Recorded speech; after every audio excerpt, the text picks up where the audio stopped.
So, hyaluronic fillers. Hyaluronic filler is a sterile, transparent gel. This is what we see in the syringe. We have hyaluronic acid naturally in our skin. It's a component of our extracellular matrix. And the amount of hyaluronic acid that we contain in our tissues is slowly decreasing. We use hyaluronic fillers to hydrate the skin, to promote collagen synthesis or resynthesis, to eliminate static folds or to reduce them, to make them less deep, to revolumize facial areas that have lost volume before. It can happen from dieting or doing a lot of sports, or it can be natural.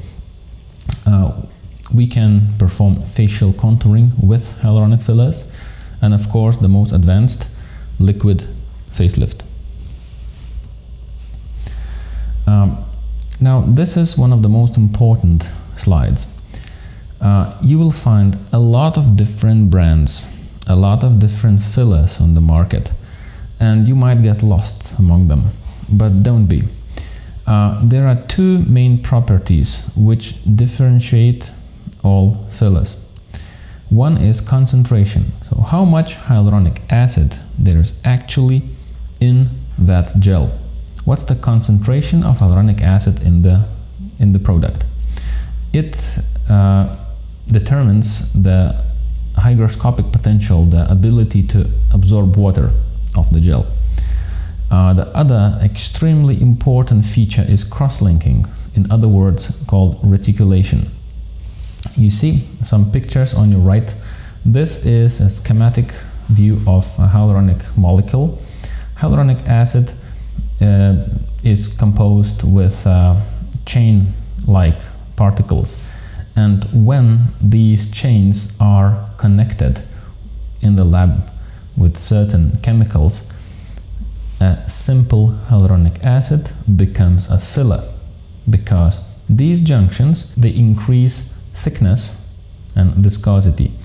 So the more cross-linked the filler is, the stiffer it is, the longer it lasts, the higher its viscosity and elasticity.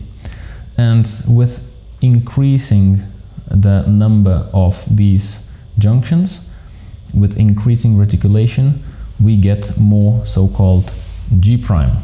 G' is filler's lifting potential. But I guess it's pretty logical. If the filler is stiffer, it's more resistant to pressure, natural pressure of the tissues where we inject it, so it will be capable, let's say, of lifting the cheek or raising a deep fold. And the thicker the filler is, the longer it lasts. So more about cross-linking. If the rate of cross-linking is higher, we have a higher G'. The filler will get stiffer, and if a very stiff filler is placed subcutaneously or too superficial, it will be palpable. Or if a very stiff filler will be placed inside the lip, it would be bad as well, because in mimicking areas of the face we should avoid using a lot of stiff fillers. It will look unnatural. So the depth of placement is highly dependent on the filler's G'. We place stiff fillers as deep as possible, usually on the bone, because one layer of filler placement is deep, usually on the bone or pre-periosteal, and the other layer, which can take softer fillers with a lower G' rating, is subcutaneous plane. So don't mix between those two, superficial placement or deep placement. A higher G', deeper placement, lower G', liquid fillers, superficial placement. The stiffer the filler is, the more G' it has, the more duration, longevity you will get from the filler. It will last much more, year, even a little more. Liquid fillers, they don't last too long.